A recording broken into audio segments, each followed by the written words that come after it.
వారంతా ఒకే పార్టీ అయినా కలబడుతున్నారు, తొడగొడుతున్నారు. బలాబలాలు తేల్చుకుందామంటూ ఒకరిపై మరొకరు సవాళ్లు విసురుకుంటున్నారు. ఒక వర్గం మంత్రిపక్షాన ఉంటే మరో వర్గం ఎమ్మెల్యే పంచన చేరింది.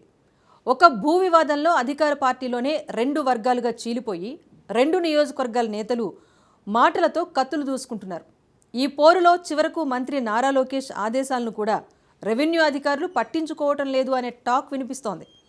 అయితే ఈ వివాదంలో మంత్రి కొలుసు పార్థసారథి, గన్నవరం ఎమ్మెల్యే వెంకట్రావుల పేర్లు ప్రముఖంగా వినిపించడంతో ఇప్పుడు టీడీపీలో ఇదే అంశంపైన వాడివేడిగా చర్చ సాగుతోంది. అంతేకాకుండా పోటాపోటీగా ఇరు వర్గాలు ప్రెస్ మీట్ పెట్టి మరీ విమర్శలు ప్రతివిమర్శలతో మాటల దాడి చేసుకుంటున్నారు. కయ్యానికి కాలు దువ్వుతూ ఉండటంతో అంతర్గత కలహాలు ముదిరి పాకాన పడుతున్నాయి. ఈ స్టోరీ చూడండి.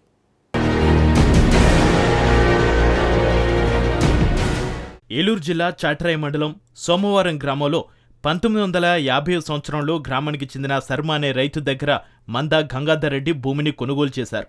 అప్పటి నుండి ఆయన సాగు చేసుకుంటూ జీవనం సాగిస్తున్నారు. 2007లో కోనేరు మురళి తన భార్య శారద పేరు మీద 38 ఎకరాలు భూమి కొనుగోలు చేసి కుటుంబ అవసరాల నిమిత్తం యాక్సిస్ బ్యాంకులో ₹1 కోటి లోన్ తీసుకుని చెల్లించారు. ఆ తర్వాత ఆర్థిక అవసరాల కోసం భూమిని అమ్మేందుకు కొనుగోలుదారులను సంప్రదించగా రిజిస్ట్రేషన్ కొరకు భూమి ఆర్బీఐఎస్సీ నంబర్ 352లో తన పక్క సరిహద్దు దారుల గొడవ వలన బ్లాక్లో ఉంది. ఆ వివాదాన్ని పరిష్కరించాలని చాట్రాయి మండలం తహసీల్దార్ దాసరి ప్రశాంతిని సంప్రదించారు. ఇక్కడ వరకు అంతా బాగానే ఉంది. ఆ తర్వాత అసలు ట్విస్ట్ జరిగింది. బ్లాక్లో ఉన్న ఆర్బీఐఎస్ నంబర్ 352 సర్వే నంబర్ను రిలీజ్ చేసి 1బిలోకి ఆన్లైన్ చేయడానికి స్థానిక తహసీల్దార్ దాసరి ప్రశాంతి తమను ₹5 లక్షల లంచం ఇవ్వాలని డిమాండ్ చేశారని టీడీపీలో ఓ వర్గం ఆరోపిస్తోంది. ఎంఆర్ఓకు 5 లక్షలు ఇచ్చి బ్లాక్లో ఉన్న సర్వే నంబర్ను రిలీజ్ చేయించుకున్నట్లు చెబుతున్నారు. మళ్లీ అడంగల్లో మార్పు కోసం తహసీల్దార్ ప్రశాంతి వద్దకు వెళ్లగా మరో 5 లక్షలు డిమాండ్ చేశారని మండిపడుతున్నారు.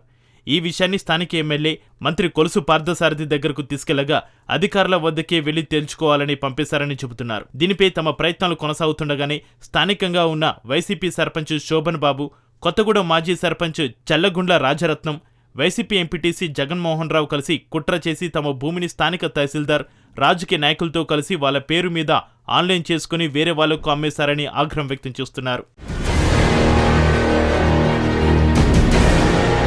తమకు జరిగిన అన్యాయాన్ని ప్రశ్నిస్తే న్యాయం చేయకపోతే తమపైనే దౌర్జన్యానికి దిగి బెదిరిస్తున్నారని, మంత్రి కూడా వారికి అండగా ఉండి తమనే హెచ్చరిస్తున్నారని గన్నవరంలో ఏర్పాటు చేసిన మీడియా సమావేశంలో టీడీపీ నేతలు కొంతమంది జరిగిన ఘటనలను వివరించారు. ఇదే విషయంపై మాకు న్యాయం చేయాలని మంత్రి లోకేష్కు ప్రజా దర్బార్లో డిసెంబర్ 4వ తారీఖున ఆర్జీ పెట్టుకున్నామని, ప్రభుత్వం స్పందించి తమకు న్యాయం చేయాలని రైతులుగా, స్థల యజమానులుగా చెబుతున్న కోనేరు మురళి, మంద గంగాధర్ రెడ్డి కోరుతున్నారు. ఈ ప్రాంతంలో మైనింగ్ అక్రమాలు కూడా పెరిగాయని, మంత్రి అనుచరులుగా చెప్పుకునేవారే ఇదంతా చేస్తున్నారని ఆరోపించారు.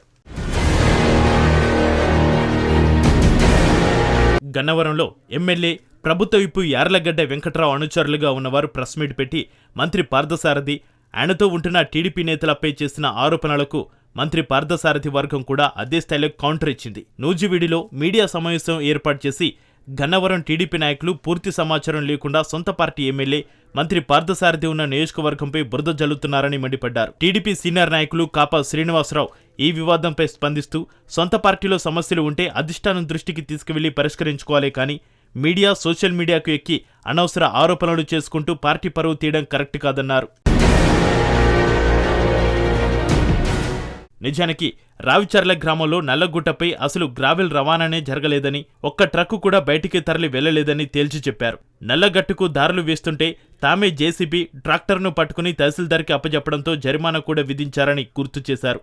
8 నెలల కిందటే కడియాల సతీష్ బాబు అనే వ్యక్తి వద్ద అతని లారీలను తనకు బంకులో కట్టాల్సిన బిల్లుల నిమిత్తం కొనుగోలు చేసి స్వాధీనం చేసుకోవడం జరిగిందని, కానీ అతని లారీలు నూజివీడు నియోజకవర్గంలో తన ద్వారా తిరగడం వల్ల నేను అక్రమ మైనింగ్ చేస్తున్నానని గన్నవరం టీడీపీ నాయకులు విమర్శించడం కరెక్ట్ కాదని లింగమనేని కిషోర్ చెప్పారు. సీఎం ప్రమాణ స్వీకార సభకు తనకు రావాల్సిన బిల్స్ ఇప్పటికే రాక ఆఫీసర్ల చుట్టూ తిరగాల్సిన పరిస్థితి ఏర్పడిందని, అయినా ఎటువంటి అవినీతికి పాల్పడలేదని, ఎక్కడ గ్రావెల్ రవాణా జరగలేదని, దీనిపై ఎక్కడైనా సరే చర్చకు సిద్ధమని సవాల్ విసిరారు.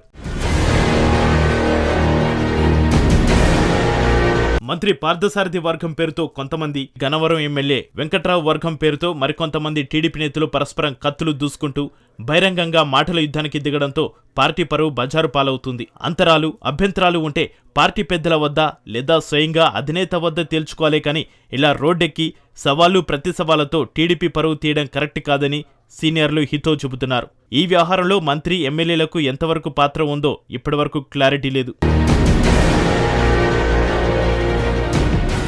టీడీపీ నేతల మధ్య బహిరంగ మాటల యుద్ధంపై అధిష్టానం దృష్టి సారిస్తుందా? వివాదం మరింత ముదరక ముందే నేతలకు కళ్లెం వేస్తుందా?